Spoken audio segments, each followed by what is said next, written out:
மாண்புமிகு உறுப்பினர் செங்கோட்டை. மாண்புமிகு பேரவைத் தலைவர் அவர்களே,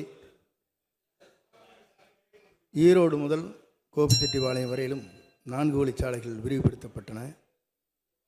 கோபி நகரத்திற்குள் நெரிசல் அதிகமாக ஏற்படுகிற காரணத்தின் அடிப்படையில் எங்கள் ஆட்சி காலத்திலேயே அதற்காக புறவழிச்சாலை ஒன்றை அமைப்பதற்காக ஆய்வுப் பணிகள் மேற்கொண்டு நிதிகள் ஒதுக்கின்ற போது ஆட்சி மாற்றம் ஏற்பட்டது. இதை தொடர்ந்து அமைச்சரிடத்திலே 4 முறை கேட்கின்ற போது நான் அந்த பகுதிக்கு வந்திருக்கிறேன், ஆகவே இதை உடனடியாக செய்வதற்கு நடவடிக்கை மேற்கொள்ளப்படும் என்று போன நிதியாண்டிலே சொன்னார்கள். ஆனால் அந்த பணிகள் இன்னும் நிறைவேற்றப்படவில்லை. ஆகவே அந்த பணிகளை நிறைவேற்றுவதற்கு அரசு முன்வருமா என்பதை உங்கள் மூலமாக அறிய விரும்புகிறேன். மாண்புமிகு அமைச்சர். மாண்புமிகு பேரவைத் தலைவரே, மாண்புமிகு நம்முடைய உறுப்பினர் நண்பர் செங்கோட்டையன் சொல்வது உண்மைதான். ஏற்கனவே இப்பொழுது அது 4 வழிச்சாலை என்ற அடிப்படையில் தான் பணிகள்லாம் ஏற்கனவே நடைபெற்று கொண்டிருக்கிறது.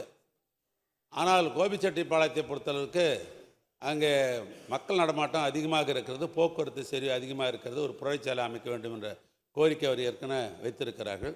இது சம்பந்தமாக என்னுடைய மானிய கோரிக்கை வருகிற பொழுது அவருக்கு பிடிக்கிற மாதிரி நான் பதில் சொல்கிறேன்.